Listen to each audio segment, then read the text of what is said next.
Hello hello hello hello hello hello hello hello प्यारे बच्चों, welcome to the Education India channel. मैं आपका दोस्त इंजीनियर नसीम अंसारी आज लेके आया हूँ क्लास 12th का चैप्टर फर्स्ट का चैप्टर नंबर 1। लेक्चर नंबर 1 में क्या पढ़ेंगे बेटा? हम लोग सबसे पहले पढ़ेंगे electrostatics.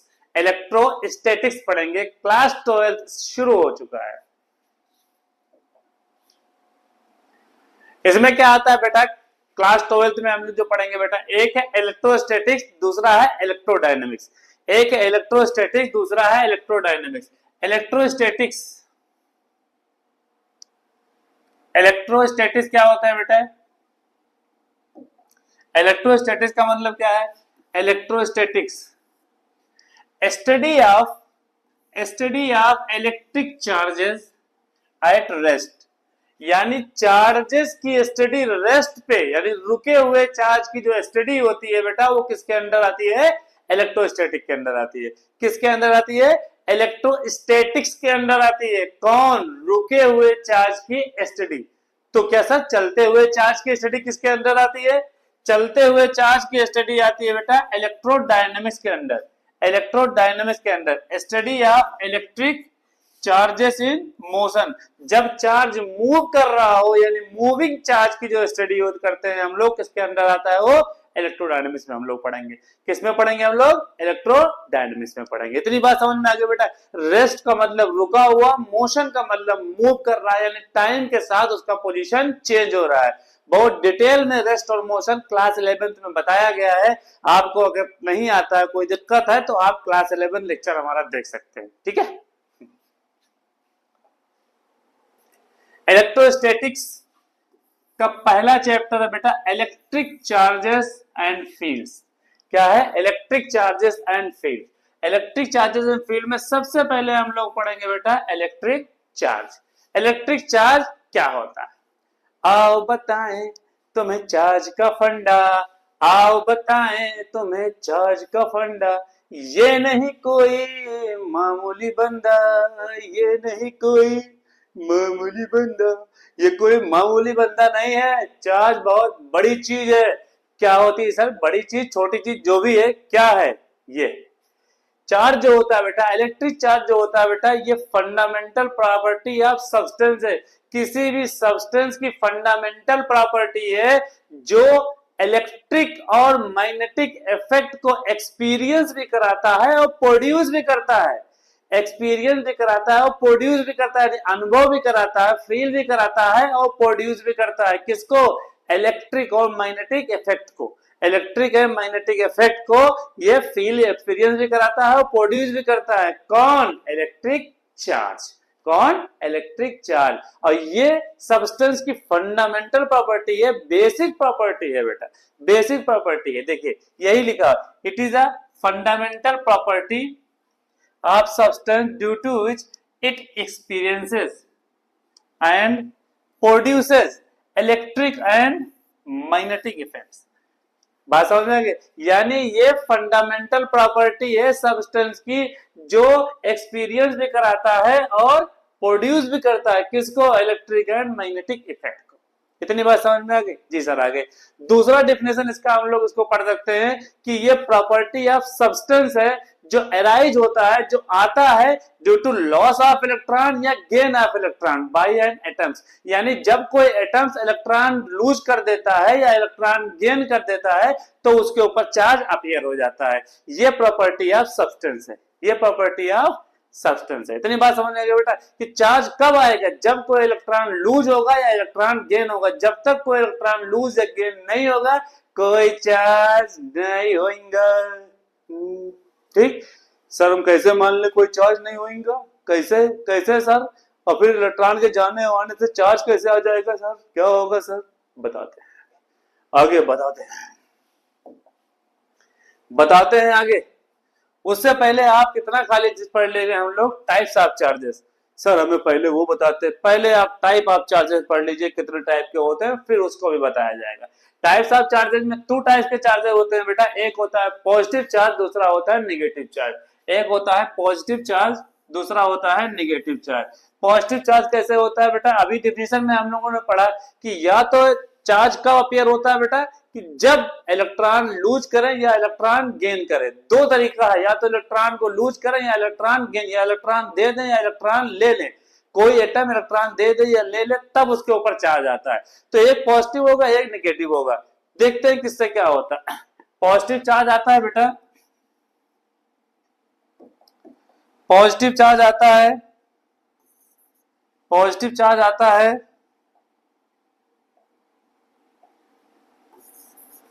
Due to loss of electron. जब इलेक्ट्रॉन्स का लॉस हो जाता है यानी कोई एटम इलेक्ट्रॉन निकाल देता है तो उस पर क्या आता है पॉजिटिव चार्ज। डिफिनेशन के अकॉर्डिंग हमने बताया कि चार्ज तभी आएगा एटम्स पे जब या तो इलेक्ट्रॉन दे दे या इलेक्ट्रॉन ले ले। तो इलेक्ट्रॉन देने से क्या आता है पॉजिटिव चार्ज आता है, तो इलेक्ट्रॉन लेने से कौन आएगा नेगेटिव चार्ज आएगा। अपने आप ये बात डिसाइड हो गई कि लेने से यानी कि due to gain of electron, जब इलेक्ट्रॉन ले लेंगे आप, जब इलेक्ट्रॉन आप ले लेंगे तो उस पर क्या आ जाएगा बेटा नेगेटिव चार्ज आ जाएगा। यानी दे दिया तो पॉजिटिव चार्ज, इलेक्ट्रॉन ले लिया एटम ने तो उसके ऊपर नेगेटिव चार्ज आ गया। ठीक है सर, आप सब बताते जा रहे हैं पर सर कुछ दिख नहीं रहा, फील नहीं हो रहा सर, ये रट मार रहे हैं हम कि देने से पॉजिटिव और लेने से नेगेटिव, फील नहीं आ रहा, एहसास नहीं हो रहा, करा रहे। थैंक यू, अभी थैंक यू नहीं, अभी अभी तो बहुत कुछ बाकी है, अभी तो बहुत कुछ बाकी है, अभी फील नहीं होता है। ठीक है, देखिए चार्ज के बारे में थोड़ा सा हम लोग और पढ़ लेते हैं। ये तो टाइप्स ऑफ चार्जेस हो गए। दूसरे ये बेटा कि चार्ज को हम लोग डिनोट करते हैं, charge is denoted by small Q और कैपिटल क्यू। यानी चार्ज को कहीं लिखना है तो हम स्मॉल क्यू से लिखेंगे या कैपिटल क्यू से लिखेंगे। ठीक है सर, ये बात मान गए आपकी। दूसरी बात यह है कि अगर चार्ज कोई क्वांटिटी है तो इसका यूनिट भी होगा। हाँ सर यूनिट होगा। क्या यूनिट होता है? एसआई यूनिट ऑफ चार्ज जो होता है बेटे, एसआई यूनिट ऑफ चार्ज जो होता है वो कूलाम्ब होता है। क्या होता है? कूलाम्ब होता है। क्या होता है? कूलाम्ब होता है। इसको सी से रिप्रेजेंट करते हैं। क्या होता है? कूलाम्ब होता है। इसको हम लोग सी से रिप्रेजेंट करते हैं sir.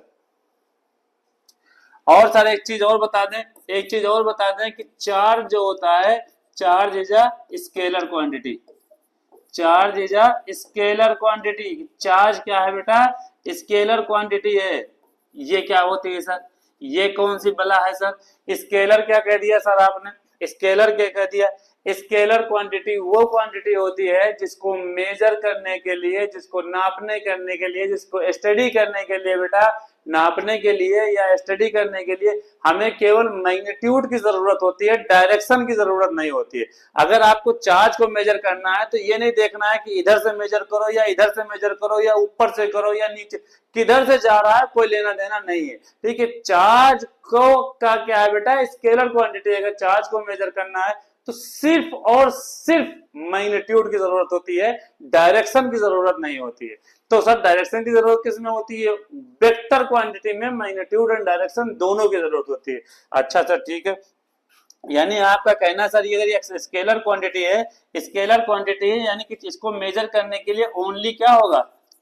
Only magnitude is required. केवल मैग्नीट्यूड रिक्वायर्ड होगा। जी सर, केवल मैग्नीट्यूड रिक्वायर्ड होगा। तो दूसरा कौन सा होता है सर? बता दें हमें, बता दे रहा हूं। दूसरा होता है वेक्टर क्वांटिटी। आप लोग जानते हैं, नहीं जानते हैं तो कोई बात नहीं, क्योंकि हमारी जिम्मेदारी है कि हम आपको फिजिक्स उस लेवल पे पढ़ाएंगे कि आपने कभी पढ़ा है या नहीं पढ़ा। और सिर्फ पढ़ाएंगे नहीं, समझाएंगे, सिखाएंगे, एक एक चीज सिखाई जाएगी आपको बेटा। कहाँ पे? एजुकेशनली चैनल पे। ठीक है, तो वेक्टर क्वांटिटी क्या होती है? वेक्टर क्वांटिटी वो क्वांटिटी होती है, वेक्टर क्वांटिटी वो क्वांटिटी होती है जिसको मेजर करने के लिए हमें क्या जरूरत पड़ती है बेटा? Magnitude and direction both. Magnitude and direction both, यानी वेक्टर क्वांटिटी में मैग्नीट्यूड के साथ डायरेक्शन की भी जरूरत पड़ती है।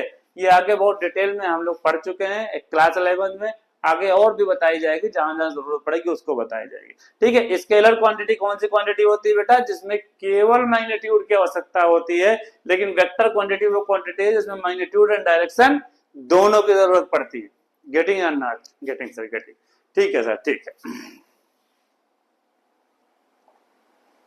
चलिए सर आगे बढ़ते हैं। आगे बढ़ते हैं सर, हमें बताइए सर कि कैसे इलेक्ट्रॉन के जाने से पॉजिटिव आ गया और इलेक्ट्रॉन के आने से नेगेटिव हो गया, कैसे हो गया सर? और आपने कहा कि अगर इलेक्ट्रॉन आ जा नहीं रहा है तो न्यूट्रल रहेगा, कोई चार्ज ही नहीं होगा, कोई चार्ज ही नहीं होगा। कैसे सर, आप बताएं हमें। ऐसे आप जानते हैं बेटा कि दुनिया में कोई भी सब्सटेंस है, कोई भी सब्सटेंस है बेटा, कोई भी मटेरियल है, कोई भी थिंग है, लकड़ी, लोहा, शीशा, तांबा, सिल्वर, गोल्ड, कपड़ा, लत्ता, कागज, टुकड़ा, कोई भी चीज है बेटा, वो किससे मिलकर बना है? एटम से मिलकर बना है। किससे मिलकर बना है बेटा? वो किससे मिलकर बना है बेटा? वो एटम्स से मिलकर बना है। एटम्स क्या होता है सर? एटम्स वो चीज होती है बेटा कि किसी भी सब्सटेंस या किसी भी मटेरियल का स्मॉलेस्ट पार्टिकल होता है। क्या होता है? स्मॉलेस्ट पार्टिकल होता है। जैसे मान लिया ये कोई सब्सटेंस है, कोई भी चीज है, मुझे नहीं पता किस मटेरियल, कुछ है ये, ठीक है। अब इसको कट करते जाए, कटिंग कटिंग कटिंग कटिंग, और काटते काटते काटते इस लेवल तक आ जाए कि फिर एक कंडीशन ऐसी आएगी कि फिर उसको काट ना सके, वो सबसे छोटा पार्टिकल होगा, उसको हम लोग एटम कहते हैं। यानी ऐसा पार्टिकल कटने के बाद आए जो कटेबल ना हो, जिसको फर्दर कट ना किया जा सके, जिसको हम अपनी नग्न आंखों से नहीं देख पाएंगे, उसको इंस्ट्रूमेंट की मदद से देख पाएंगे, वो एटम्स होता है बेटा। एटम्स क्या होता है बेटा? एटम्स क्या होता है आपका? स्मॉलेस्ट पार्टिकल होता है। क्या होता है बेटा? स्मॉलेस्ट पार्टिकल, सबसे छोटा पार्टिकल होता है। तो लार्ज नंबर ऑफ एटम से मिलकर कोई भी सब्सटेंस बना होता है। दुनिया में कोई भी चीज है बेटा, बहुत सारे एटम्स से मिलकर बने होते हैं, ठीक है। एटम सबसे छोटा पार्टिकल होता है, छोटे छोटे छोटे छोटे छोटे छोटे पार्टिकल से तमाम लाख करोड़ से मिलकर क्या बना होता है? एक सब्सटेंस बन के आता है, एक मटेरियल बन के आता है। इतनी बात समझ में आ गई? जी समझ में आ गई। और बेटा एटम्स आप सबसे छोटा पार्टिकल होता है, उसके बावजूद भी एटम्स 3 फंडामेंटल पार्टिकल से मिलकर बना होता है। एटम्स भी 3 फंडामेंटल पार्टिकल से मिलकर बना होता है। एटम्स भी 3 फंडामेंटल पार्टिकल से मिलकर बना होता है। सर एटम से छोटा था, सबसे छोटा एटम होने के बावजूद भी 3 फंडामेंटल पार्टिकल हमारे पास है। हमारे वैज्ञानिकों ने 3 फंडामेंटल पार्टिकल दिया और उन्होंने बताया है कि एटम छोटा होने के बावजूद भी उन 3 फंडामेंटल पार्टिकल से मिलकर बना होता है। कौन कौन फंडामेंटल पार्टिकल होते हैं? 3, प्रोटॉन, न्यूट्रॉन एंड इलेक्ट्रॉन। 3 होते हैं, एक प्रोटॉन होता है, दूसरा न्यूट्रॉन होता है, तीसरा इलेक्ट्रॉन होता है। पी से इसको प्रोटॉन कहते हैं, एन से इसको हम लोग न्यूट्रॉन कहते हैं बेटा, और ई को क्या कहते हैं हम लोग? इलेक्ट्रॉन कहते हैं। इन्हीं तीनों से मिलके क्या होता है बेटा? ये एटम्स बना होता है। और बहुत सारे एटम्स से मिलके क्या बना होता है? सब्सटेंस बना होता है। इतनी बात समझ में आ गई? जिसे समझ में आ गई, इससे हमें क्या मिलने वाला है? तो जो बेटा इससे ये मिलने वाला है कि जो 3 फंडामेंटल पार्टिकल्स होते हैं, उनका कुछ चार्ज का नेचर होता है, उनके अंदर कुछ चार्ज की प्रॉपर्टी होती है, उनके अंदर कुछ चार्ज की प्रॉपर्टी होती है। अच्छा सर, इन्हीं के अंदर चार्ज होती है? इन्हीं के अंदर चार्ज होती है। कैसे होती है? जैसे जो प्रोटॉन होता है बेटा, वो पॉजिटिव चार्ज होता है। प्रोटॉन जो होता है वो कैसा होता है? पॉजिटिव चार्ज होता है। प्रोटॉन कैसा होता है? पॉजिटिव चार्ज होता है। ठीक है सर, प्रोटॉन पॉजिटिव चार्ज होता है। अगर पॉजिटिव चार्ज होता होगा बेटा तो एक प्रोटॉन का कुछ चार्ज होता है, जिसको पहले से प्रूव करके एक्सपेरिमेंटली रख दिया गया है, जिसकी वैल्यू होती है कि एक प्रोटॉन का चार्ज है प्लस 1.6 इंटू 10⁻⁹ कूलाम। सी मतलब कूलाम का यूनिट है चार्ज का। जी ठीक है सर, ठीक है सर, ये तो जान गए आंसर। अब इलेक्ट्रॉन का बताइए। इलेक्ट्रॉन जो होता है वो निगेटिवली चार्ज होता है। अच्छा सर, निगेटिवली चार्ज होता है। प्रोटॉन पॉजिटिव और इलेक्ट्रॉन निगेटिवली चार्ज होता है। और एक चार्ज ऑफ इलेक्ट्रॉन की वैल्यू -1.6 इंटू 10⁻⁹ कूलाम होता है। यानी ये पॉजिटिव होता है, ये नेगेटिव। मैग्नीट्यूड दोनों का सेम होता है। चार्ज का मैग्नीट्यूड प्रोटॉन और इलेक्ट्रॉन दोनों में सेम होता है। बस ये फर्क होता है कि प्रोटॉन पॉजिटिवली चार्ज होते हैं और इलेक्ट्रॉन कैसे होते हैं बेटा? निगेटिवली चार्ज होते हैं। प्रोटॉन पॉजिटिवली चार्ज होते हैं और इलेक्ट्रॉन कैसे होते हैं? निगेटिवली चार्ज होते हैं। ठीक है सर, प्रोटॉन और इलेक्ट्रॉन का तो आपने बता दिया। न्यूट्रॉन कैसा चार्ज होता है? न्यूट्रॉन एन, ये न्यूट्रल होता है, ये न्यूट्रल होता है। न्यूट्रल का मतलब नो चार्ज, इन पे कोई चार्ज ही नहीं होता है। न्यूट्रल से कोई चार्ज नहीं होता है बेटा, न्यूट्रल होते हैं। ये ना मर्दों में इनका शुमार होता है ना औरतों में। मतलब ना पॉजिटिव है नेगेटिव है, ना पॉजिटिव है ना नेगेटिव है। इनके पास कोई चार्ज नहीं होता है, इनका चार्ज से कोई लेना देना नहीं है। अगर जैसे मियाँ बीवी झगड़ा होता है ना तो बहुत सारे लोग घर के भी कहते हैं अरे मियाँ बीवी का मामला निपट लेंगे आपस में। वैसे जब भी चार्ज की बात आती है तो न्यूट्रॉन न्यूट्रल पड़ा रहता है। अरे भैया चार्ज की बात है, प्रोटॉन और इलेक्ट्रॉन निपट लेंगे, हमारा कोई लेना देना नहीं है, हमसे कोई मतलब नहीं, हमारा कोई इंटरफेरेंस नहीं है, ना मैं पॉजिटिव हूं ना मैं निगेटिव हूं, मैं बीच का हूं, पड़ा रहने। गेटिंग और नॉट? इतनी बात अगर समझ में आ गई बेटा तो हम लोग आगे बढ़ते हैं। हाँ सर आ गई, सर आ गई, सर आ गई। और फिर जो एटम होता है बेटा 3 फंडामेंटल पार्टिकल से बना होता है, उसकी कुछ संरचना हमारे साइंटिस्टों ने दी। उन्होंने कहा कि प्रोटॉन इलेक्ट्रॉन न्यूट्रॉन ऐसे रहते हैं कि प्रोटॉन और न्यूट्रॉन बीच में पड़े होते हैं, सेंटर में पड़े होते हैं, बीच में पड़े होते हैं, जिसको हम लोग कहते हैं न्यूक्लियस। जिसको हम लोग क्या कहते हैं? न्यूक्लियस कहते हैं। क्या कहते हैं? न्यूक्लियस कहते हैं। अच्छा ठीक है सर, तो इलेक्ट्रॉन कहाँ रहता है? तो सर इलेक्ट्रॉन कहाँ रहता है? इलेक्ट्रॉन कहाँ रहता है सर? इलेक्ट्रॉन जो होता है बेटा इसके चारों ओर, इसके चारों ओर मजबूर इंसान की तरह प्रोटॉन और न्यूट्रॉन आराम से पड़े हैं। इलेक्ट्रॉन बेचारे इसके चारों तरफ क्या कर रहे हैं? चक्कर काट रहे हैं। इलेक्ट्रॉन इसके चारों तरफ चक्कर काट रहे हैं। ये एटम का स्ट्रक्चर है, ये किसी भी एटम का स्ट्रक्चर है। यानी ये पहले भी हम लोग पढ़ के आए, केमिस्ट्री में पढ़ा होगा आप लोगों ने, फिर भी हम बता दे रहे हैं कि जो प्रोटॉन न्यूट्रॉन इलेक्ट्रॉन होते हैं बेटा, प्रोटॉन न्यूट्रॉन बीच में न्यूक्लियस में पड़ा होता है, इलेक्ट्रॉन चारों तरफ चक्कर लगा रहा होता है बेटा। प्रोटॉन पॉजिटिव चार्ज होते हैं, इलेक्ट्रॉन नेगेटिव चार्ज होते हैं, न्यूट्रॉन जो होते हैं न्यूट्रल होते हैं। ठीक है बेटा, ये बेसिक चीजें हैं बेटा, इसको आप जान लीजिए, क्लियरली जान लीजिए। अगर बेसिक आपको क्लियर होगा ना तो आगे कितने बड़ी प्रॉब्लम करनी हो, कितनी बड़ी प्रॉब्लम आ जाए कोई दिक्कत नहीं, हम लोग आसानी से उसको सॉल्व कर लेंगे। ठीक है, अगर बेसिक क्लियर नहीं होगा, अगर बड़े बड़े प्रॉब्लम आप लगा भी लेंगे, 4 प्रॉब्लम लगाएंगे, 5वें में कुछ चेंज करेंगे, फंस जाएंगे बेटा, नहीं लगा पाएंगे। ठीक है, तो बेसिक जरूर पता होना चाहिए, बेसिक बहुत जरूरी चीज है, इसीलिए मैं बहुत डिटेल में एक एक चीज बता रहा हूँ, कोई चीज मिस नहीं कर रहा हूँ। जी सर, जी सर, कोई चीज छोड़ नहीं रहे हैं आप जी। ये चीज हो गई, इतनी बात आपको समझ में आ गई ना? इतनी बात आपको समझ में आ गई? अगर इतनी बात आपको समझ में आ गई तो आगे और भी चीजें समझ में आएंगी, कोई दिक्कत होने वाली नहीं है, कोई दिक्कत होने वाली नहीं है। इतनी बात समझ में आ गई ना? ठीक है, यानी कि जो एटम होते हैं ये इस तरीके से इनका अरेंजमेंट होता है। ठीक है, ठीक है जी सर, ठीक है, ठीक है, आगे फिर देखते हैं।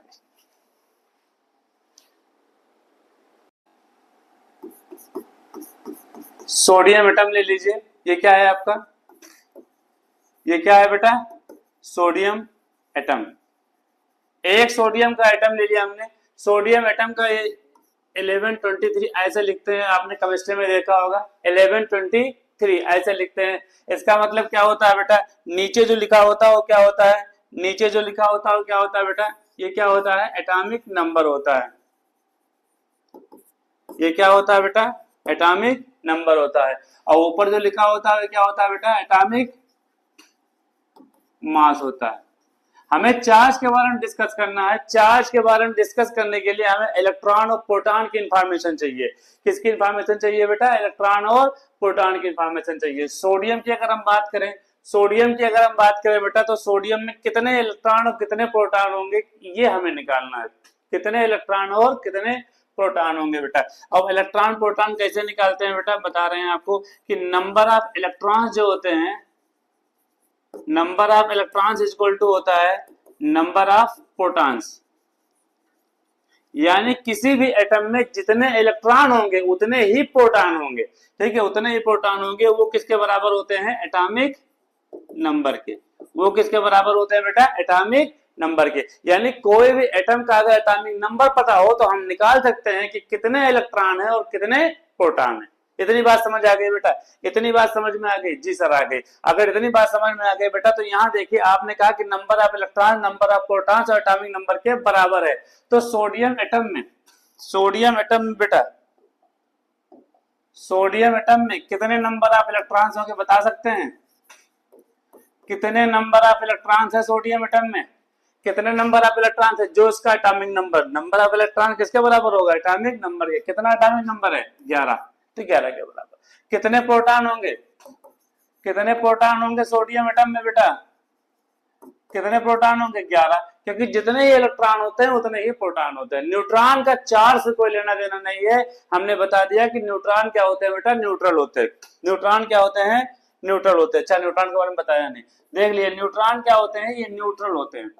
न्यूट्रॉन क्या होते हैं बेटा, न्यूट्रल होते हैं। न्यूट्रल का मतलब होता है, न्यूट्रल का मतलब होता है ना तो वो पॉजिटिव चार्ज होते हैं ना ही नेगेटिव, चार्ज से उनका कोई लेना देना होता ही नहीं है, ना तो वो मर्दों में शुमार है उनका ना ही औरतों में। बात समझ में आ गई, यानी कि न्यूट्रल है, उनको चार्ज से कोई लेना देना नहीं है। जैसे घर में अगर कोई झगड़ा होता है, मियाँ बीवी झगड़ा होता है, तो लोग कहते हैं अरे यार तुम लोग जानो मियाँ बीवी का मामला है, हम क्या बोले। वैसा ही न्यूट्रॉन का मामला, जब भी चार्ज की बात आएगी तो न्यूट्रॉन कहेगा भैया ये हमारा डिपार्टमेंट नहीं है, प्रोटॉन इलेक्ट्रॉन समझ लेंगे अपना।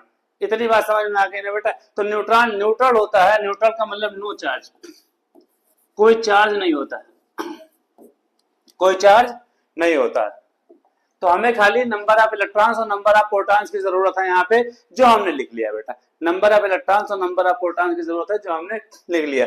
हमने बताया था बेटा पीछे, आपको देखिए कि कोई भी एटम हो, कोई भी एटम हो बेटा, उसमें प्रोटॉन और न्यूट्रॉन कहाँ रहते हैं, उसके बीच में रहते हैं, इसको न्यूक्लियस कहते हैं।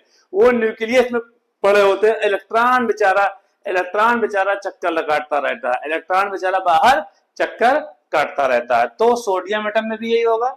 कोई एटम हो बेटा, सोडियम हो, पोटेशियम हो, फलाने हो, धमाके हो, कोई भी एटम होगा बेटा, किसी भी चीज का एटम होगा, सबका संरचना, सबका स्ट्रक्चर तो वैसा ही होगा ना। जी सर ऐसा ही होगा। कैसे होगा, ये होगा 11 प्रोटॉन और 12 न्यूट्रॉन। न्यूट्रॉन कहां से है, न्यूट्रॉन निकालते हैं बेटा, जो ये एटॉमिक नंबर और एटॉमिक मास होता है उसमें से एटॉमिक नंबर को घटा दीजिए, 23 में से 11 के 12, वो न्यूट्रॉन की संख्या होती है, वो न्यूट्रॉन की संख्या। हालांकि लिखने की जरूरत नहीं है, लेकिन अगर लिखते हो तो कोई हर्ज नहीं है, ठीक है। इसमें समझने के लिए खाली आप जान लीजिए, आपको खाली प्रोटॉन की रिक्वायरमेंट है।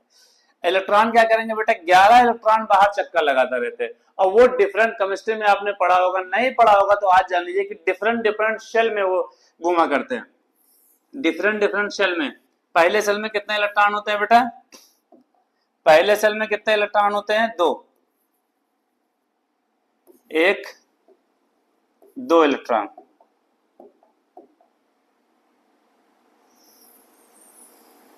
फिर दूसरा सेल,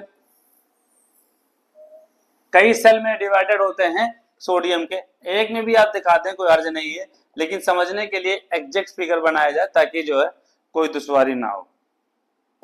देखिए पहले में 2 इलेक्ट्रॉन, दूसरे सेल में 8, 2 3 4 5 6 7 8 इलेक्ट्रॉन, और 2 8 कितना हो गया, 10 बेटा। तीसरे में कितना होता है, 11। तो ये 11 इलेक्ट्रॉन इस तरीके से शेल में घूमा करते हैं। 11 इलेक्ट्रॉन, कितने इलेक्ट्रॉन है बेटा, 11। तो 11 इलेक्ट्रॉन क्या करते हैं, शेल में इस तरीके से घूमा करते हैं। प्रोटॉन क्या होता है, जितने प्रोटॉन न्यूट्रॉन होंगे वो बीच में सेंटर में पड़े होते हैं, जिसको हम लोग न्यूक्लियस कहते हैं। वो मजे काटते हैं, उनका कोई घूमने उमने में कोई चक्कर नहीं है। चक्कर जो काटता है बेचारा इलेक्ट्रॉन काटता है। ये हो गया सोडियम एटम, ये हो गया बेटा सोडियम एटम। ये किसका हो गया, सोडियम एटम का हो गया। किसका हो गया, ये सोडियम एटम का हो गया। जी सर सोडियम एटम का हो गया, ठीक है सर। सोडियम एटम का ये स्ट्रक्चर हो गया। इससे क्या बताना चाह रहे हैं सर, इससे क्या बताना चाह रहे हैं, इससे हम ये बताना चाह रहे हैं बेटा कि देखिए इलेक्ट्रॉन कितने हैं, 11 हैं। प्रोटॉन कितने हैं, 11 हैं। प्रोटॉन बीच में पॉजिटिवली चार्ज है, इलेक्ट्रॉन क्या है, नेगेटिव चार्ज है। तो हम अब देखते हैं बेटा चार्ज। भाई जो प्रोटॉन होंगे उनके कारण कुछ पॉजिटिव चार्ज होगा ना। अगर एक प्रोटॉन होता तो कितना चार्ज होता, 1.6 इंटू 10⁻⁹ कूलम। लेकिन कितने प्रोटॉन है, 11। तो charge due to proton, charge due to proton, proton को पी से लिखते हैं, प्रोटॉन को पी से। तो charge due to proton P कितना हो जाएगा बेटा, एक प्रोटॉन पे 1.6 होता तो 11 पे ज्यादा होगा।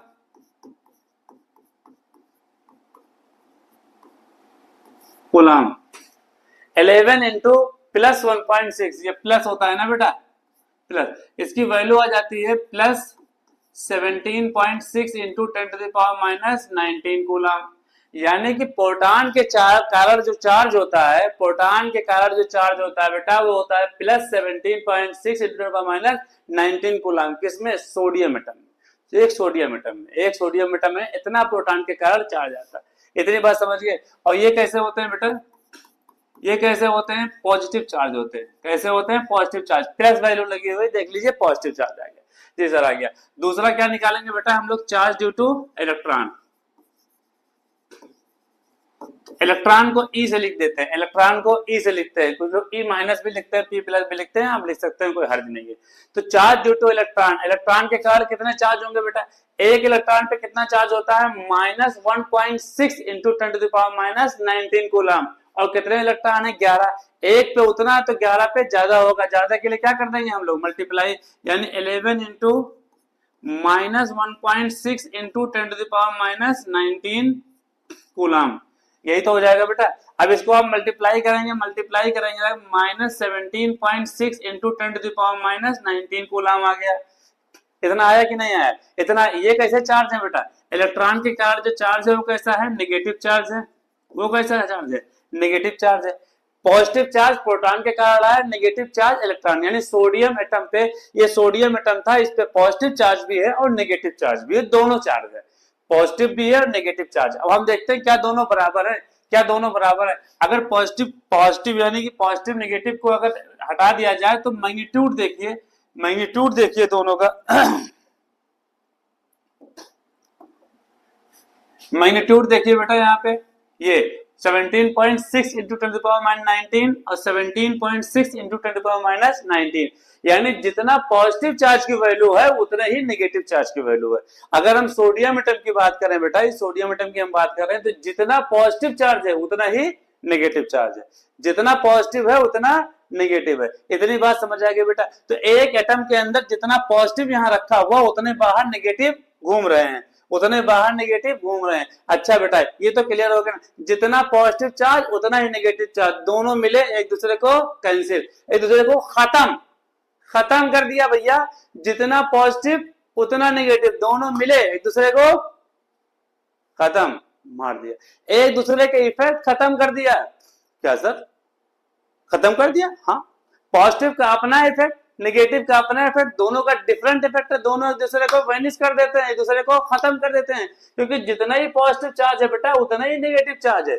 अगर दोनों बराबर हो गए तो एक दूसरे को खत्म कर दिए, तो एक दूसरे को खत्म कर दिए तो कोई चार्ज ही नहीं बचा, कोई चार्ज ऊपर नहीं बचता बेटा। अंदर चार्ज है लेकिन ओवरऑल सोडियम के ऊपर कोई चार्ज नहीं आ रहा है। अगर कोई चार्ज नहीं आ रहा है तो इसके ऊपर तो न्यूट्रल हो गया, हाँ तो न्यूट्रल हो गया। तो यहाँ पे सोडियम एटम जो है क्या है बेटा, यहाँ पे सोडियम एटम क्या है, न्यूट्रल है। यहाँ पे सोडियम एटम क्या है, न्यूट्रल। क्यों न्यूट्रल है, कोई चार्ज उसके ऊपर, चार्ज पॉजिटिव नेगेटिव होते हुए भी उसके ऊपर कोई चार्ज अपीयर नहीं हो रहा है। क्यों नहीं हो रहा है, क्योंकि जितना ही नेगेटिव है उतना ही पॉजिटिव है, जितना ही नेगेटिव है उतना ही पॉजिटिव है, दोनों एक दूसरे को मार दे रहे हैं, दोनों दूसरे को कैंसिल कर दे रहे हैं बेटा, दोनों एक दूसरे को कैंसिल कर दे रहे हैं। जंग में दोनों पहलवान जो है बराबर के हैं, न ये जीतेगा न ये जीतेगा, दोनों बराबर ही। खत्म, खत्म मामला, कोई चार्ज नहीं आएगा, कोई चार्ज नहीं आएगा। तो सर अभी तो आपने बताया कि चार्ज आता, हाँ सर ने क्या बताया था, सर ने बताया था कि चार्ज कब अपीयर होता है, चार्ज कब अपीयर होता है, due to loss of electron, जब इलेक्ट्रॉन का लॉस होगा, या due to gain of electron, जब लॉस या गेन होगा इलेक्ट्रॉन का बेटा तब चार्ज आएंगे, अदरवाइज चार्ज नहीं आएंगे। यहां कोई लॉस गेन हुआ, कोई इलेक्ट्रॉन गया नहीं, कोई इलेक्ट्रॉन आया नहीं सर, न कोई इलेक्ट्रॉन गया न कोई इलेक्ट्रॉन आया, तो चार्ज कहां से आएगा। चार्ज जो पहले से पॉजिटिव नेगेटिव है एक दूसरे को मारे पड़े हैं, एक दूसरे को दबाए पड़े हैं, कोई इफेक्ट नहीं आता। अभी ये एटम आपका न्यूट्रल है। इतनी बात समझ आ गई बेटा। तो यहाँ पे आप लिखेंगे पॉजिटिव चार्ज हो गया, ये क्या हो जाएगा, नेगेटिव चार्ज के बराबर हो गया, और एक दूसरे क्या कर देंगे दोनों, ठीक है, तो both are cancel to each other, cancel to each other, एक दूसरे को क्या कर देते हैं बेटा, कैंसिल कर देते हैं वो। और अगर एक दूसरे को कैंसिल कर देंगे कोई चार्ज नहीं बचेगा, इसके मतलब यहाँ पे क्या बचा, नो चार्ज।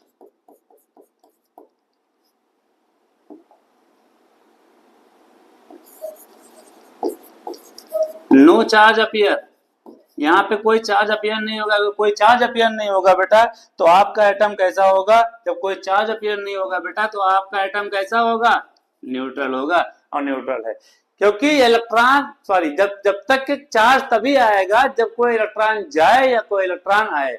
जब तक के कोई इलेक्ट्रॉन आ जा नहीं रहा है चार्ज उस पर नहीं आएगा बेटा। यहाँ पे कोई इलेक्ट्रॉन नहीं गया, जितने बाहर चक्कर लगा रहे थे घूम रहे थे, इतने अंदर प्रोटॉन बैठे थे बैठे हुए हैं।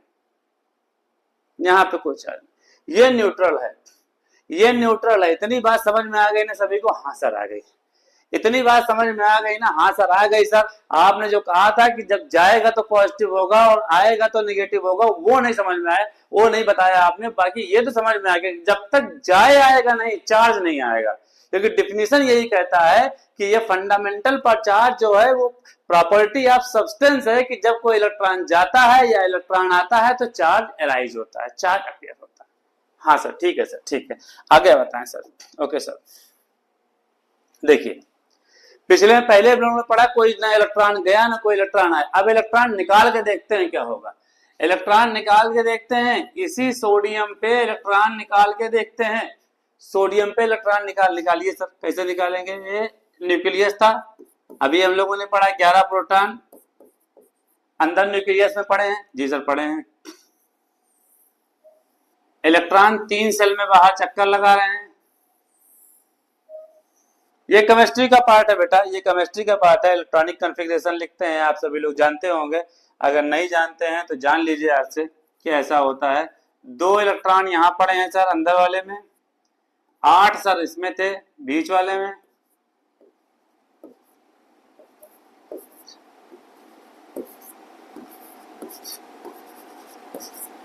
मैं केमिस्ट्री नहीं पढ़ा रहा बेटा, लेकिन जो कॉन्फ़िगरेशन होता है वो बताया दे रहा हूँ। और एक यहाँ रहता है 2, 8, 10, 1, 11, 11 इलेक्ट्रॉन, क्योंकि एटॉमिक नंबर 11 है। अभी आप लोगों ने देखा जितना एटॉमिक नंबर होगा उतने ही नंबर ऑफ इलेक्ट्रॉन्स होंगे, और नंबर ऑफ इलेक्ट्रॉन्स कितने बेटा? 11 होंगे। तो 2, 8, 10, 1, 11 इलेक्ट्रॉन होंगे। अब हम क्या कर रहे हैं बेटा? एक इलेक्ट्रॉन निकाल के देख रहे हैं। एक इलेक्ट्रॉन जो बाहरी सेल में था इसको हमने निकाल दिया, लॉस कर दिया, लूज कर दिया, निकाल दिया बेटा। एक इलेक्ट्रॉन को हमने क्या कर दिया? निकाल दिया। क्या होगा सर? एक इलेक्ट्रॉन निकालने से क्या होगा?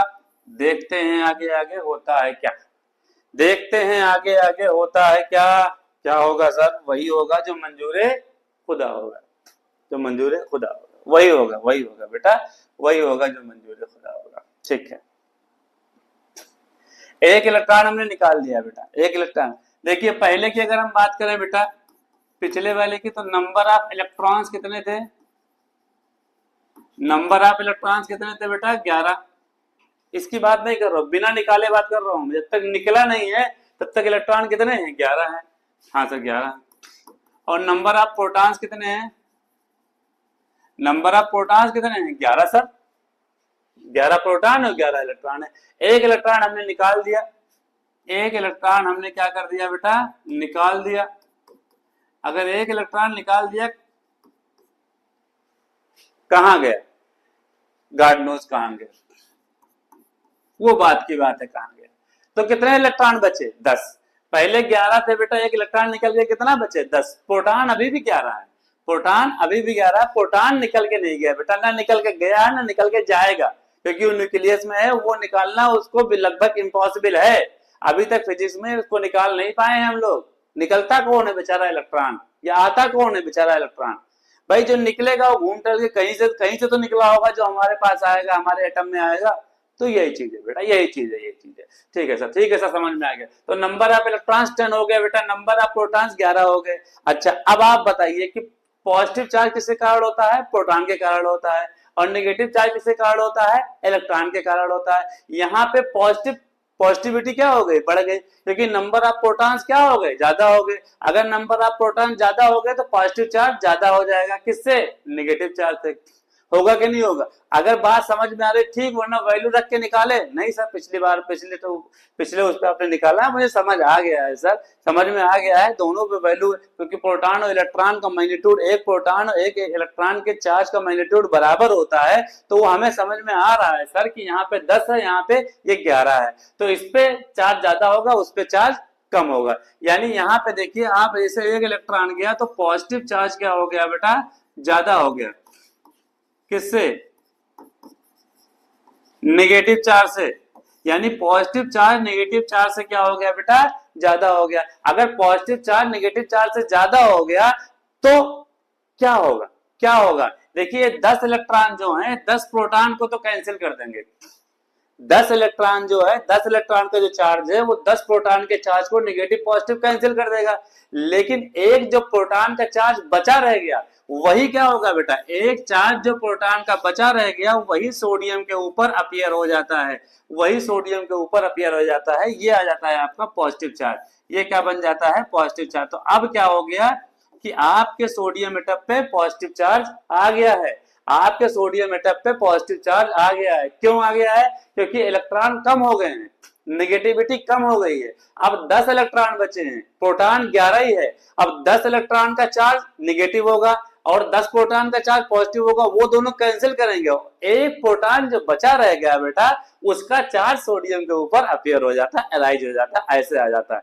इतनी बात तो सबको समझ में आ गई हो, इतनी बात सबको समझ में आ गई। अगर ऐसे भी समझ में नहीं आया तो और भी 10 तरीके समझाने के लिए मेरे पास, प्लीज बताइए समझ में आई कि नहीं आई, इतनी बात समझ में की आई कि नहीं आई, आप सभी लोग बताएं। आ गए, आ गए सर, आ गए सर, आ गए सर, बेहतरीन आ गए सर, बहुत बेहतरीन आ गई, शानदार आ गई सर। ठीक है बेटा, ठीक है बेटा, आ गई तो अच्छी बात है, नहीं आती तो मैं दूसरे तरीके से बताता। ठीक है, ठीक, बात समझ में आई। यानी पॉजिटिव चार्ज ज्यादा हो गया, निगेटिव कितना ज्यादा होगा, एक प्रोटॉन के चार्ज के बराबर, एक प्रोटॉन के, तो एक प्रोटॉन का चार्ज एक प्लस के बराबर आ जाता है, एक प्लस साइन के साथ आ जाता है। अगर 2 इलेक्ट्रॉन निकल गया होता तो वहां पे 9 हो गया होता, यहाँ पे 11, तो 9 इलेक्ट्रॉन 9 प्रोटॉन को कैंसिल करता, बाकी 2 प्रोटॉन तो बचा रह जाता ना बेटे, वो 2 प्रोटॉन पॉजिटिव चार्ज के फॉर्म में सोडियम के ऊपर आ जाता, कोई भी एटम होता है बेटा उसके ऊपर आ जाता। इतनी बात समझ में आ गई ना सभी लोगों को? जी सर आ गई, वेरी गुड बेटा, वेरी गुड, वेरी गुड। अगर समझ में आ गई तो बहुत अच्छी बात है सर, ये तो समझ में आ गया, लेकिन आपने बताया था, ये तो समझ में आ गया सर, लेकिन आपने बताया था, आपने कहा था सर कि अगर निकल जाए तो पॉजिटिव होगा और आ जाए तो नेगेटिव होगा। ठीक है सर, निकलने पर समझ में आ गया पॉजिटिव होगा, क्योंकि एक इलेक्ट्रॉन निकला, इलेक्ट्रॉन कम हो गया, नेगेटिविटी कम हो गई, पॉजिटिविटी बढ़ गई, तो जितनी पॉजिटिविटी ज्यादा होगी उतना चार्ज आ जाएगा हमारे पास। ये तो समझ में आ रहा है सर। सर आने पे जब हम इलेक्ट्रॉन गेन करेंगे उसका बताइए, लीजिए उसका। क्लोरीन ले लीजिए आप, क्लोरीन का कितना एटॉमिक नंबर होता है, 17। तो एटॉमिक नंबर से क्या, एटॉमिक नंबर से क्या होगा सर, एटॉमिक नंबर से वही होगा जो पहले हुआ था कि जितने नंबर ऑफ इलेक्ट्रॉन्स होते हैं उतने नंबर ऑफ प्रोटॉन्स होते हैं और उतना ही एटॉमिक नंबर होता है। तो एटॉमिक नंबर के बराबर number of electron 17, number of proton भी कितने हो जाएंगे, एटॉमिक नंबर के बराबर 17 हो जाएंगे। ठीक, अब 17 प्रोटॉन न्यूट्रॉन बेटा अंदर पड़े हुए हैं, अंदर कितने न्यूट्रॉन है, क्या है मतलब है यार न्यूट्रॉन, जब वो न्यूट्रल है उसका चार्ज से कोई लेना देना ही नहीं है, तो हमें क्या मतलब है, हमें तो मतलब प्रोटॉन और इलेक्ट्रॉन से है। हाँ सर ठीक है, 17 प्रोटॉन अंदर हो गए, 17 इलेक्ट्रॉन बाहर बाहर घूम रहे हैं बेटा, 2 पहले सेल में, 8 दूसरे में और 7 बाहरी सेल में। ठीक है सर, ये बात समझ में आ गई सर, इतनी तो हमने पहले भी पढ़ी है, इलेक्ट्रॉनिक कॉन्फ़िगरेशन हमने पढ़ा है सर, इतना मुझे आता है। अगर आपको इतना आता है बेटा तो 7 इलेक्ट्रॉन था, 7 इलेक्ट्रॉन था, एक इलेक्ट्रॉन हमने क्या कर लिया, इसमें गेन कर लिया, एक इलेक्ट्रॉन हमने क्या कर लिया बेटा, गेन कर लिया, एक इलेक्ट्रॉन क्या कर लिया, बढ़ा लिया, कहीं से एक इलेक्ट्रॉन हमने रिसीव कर लिया। ठीक है सर, रिसीव कर लिया तो क्या होगा सर, अगर एक इलेक्ट्रॉन हमने रिसीव कर लिया, जब तक हमने नहीं रिसीव किया था बेटा तब तक के क्लोरीन एटम में कितने इलेक्ट्रॉन थे, 17। कितने इलेक्ट्रॉन थे पहले बेटा, 17। एक इलेक्ट्रॉन जब रिसीव किया, एक इलेक्ट्रॉन गेन कर लिया बेटा, ले लिया, गेन कर लिया, कहीं से ले लिया, उधार ले लिया, मांग लिया, छीन लिया, कुछ किया, ले लिया। जब एक इलेक्ट्रॉन ले लिया तो हमारे पास इलेक्ट्रॉन कितने हो गए बेटा, 18 हो गए सर। ठीक है सर, और number of protons, number of proton भी 18 हो जाएंगे, बताइए, एक इलेक्ट्रॉन लिया है ना तो प्रोटॉन भी तो 18 हो जाएंगे। नहीं नहीं नहीं नहीं सर, हाँ इलेक्ट्रॉन्स लिया है, जो लेंगे वही बढ़ेगा।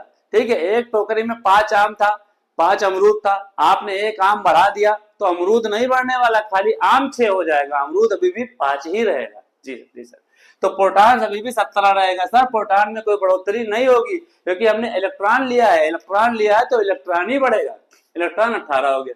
जी सर, इतनी बात समझ में आ गई, इतनी बात समझ में आ गई। अब बताइए बेटा, 17 प्रोटॉन से 18 इलेक्ट्रॉन से, इलेक्ट्रॉन क्या हो गए, ज्यादा हो गए सर, इलेक्ट्रॉन ज्यादा है किससे, प्रोटॉन से, और इलेक्ट्रॉन ज्यादा हो गए तो नेगेटिव चार्ज क्या हो जाएगा, नेगेटिव चार्ज क्या हो जाएगा, ज्यादा हो जाएगा सर, नेगेटिव चार्ज ज्यादा हो जाएगा सर, किससे, पॉजिटिव चार्ज से। ठीक है सर, इतनी बात तो समझ में आ गई। नेगेटिव चार्ज ज्यादा हो जाएगा तो क्या हुआ, तो क्या हुआ सर, अगर नेगेटिव चार्ज ज्यादा हो गया बेटा, अगर नेगेटिव चार्ज ज्यादा हो गया तो जो वैनिश करेगा, कैंसिल करेगा, तो कैसे कैंसिल करेगा, देखिए 17 प्रोटॉन जो था,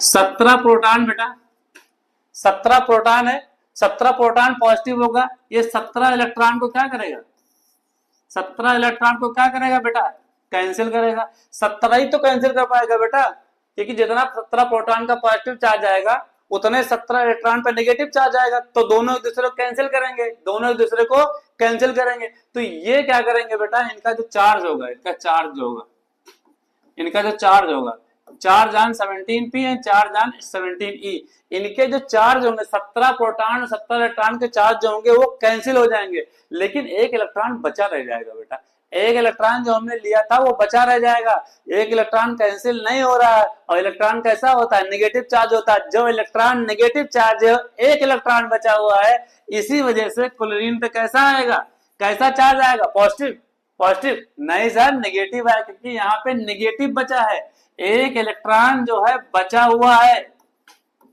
एक इलेक्ट्रॉन बचा हुआ है, ये इलेक्ट्रॉन क्या करेगा, नेगेटिव चार्ज क्रिएट करेगा, नेगेटिव चार्ज अराइज करेगा किस पे, क्लोरीन एटम पे, क्लोरीन एटम पे नेगेटिव चार्ज क्रिएट कर देगा।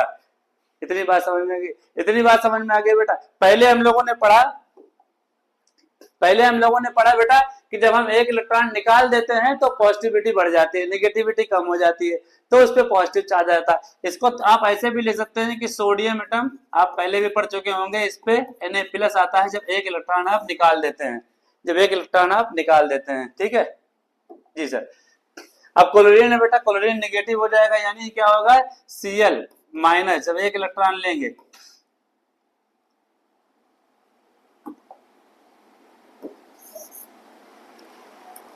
एक इलेक्ट्रॉन लिया है बेटा आपने, एक इलेक्ट्रॉन लिया है,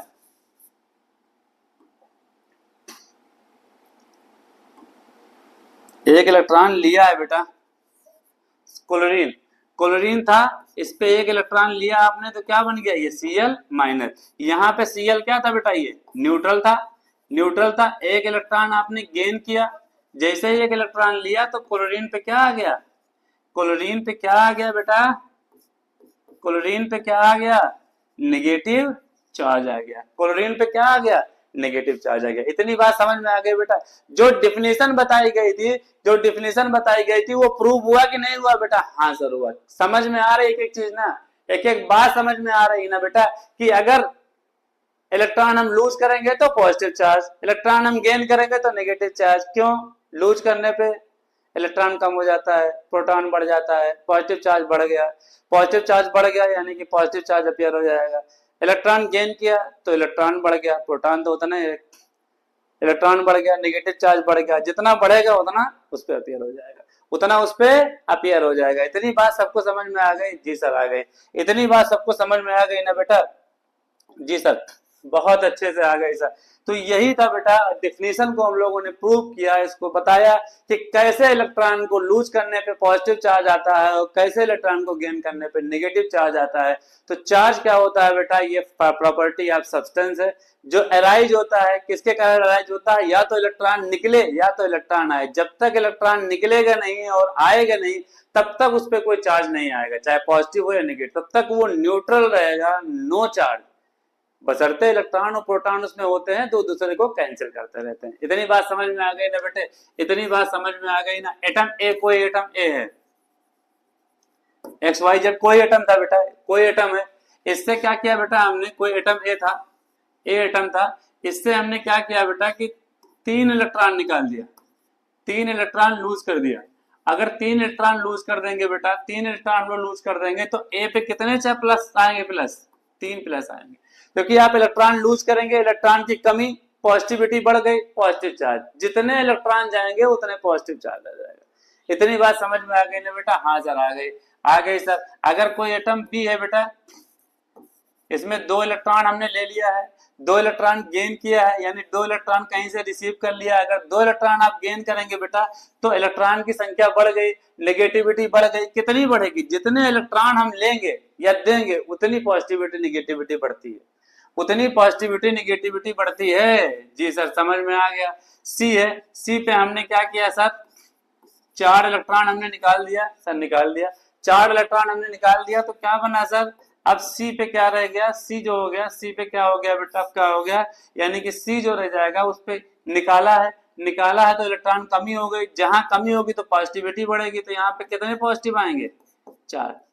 जितने इलेक्ट्रॉन हम लेंगे या देंगे उतना पॉजिटिव नेगेटिव चार्ज आएगा। इतनी बात समझ आ गई बेटा ना? अगर इतनी बात समझ आ गई तो बहुत अच्छी बात है बेटा।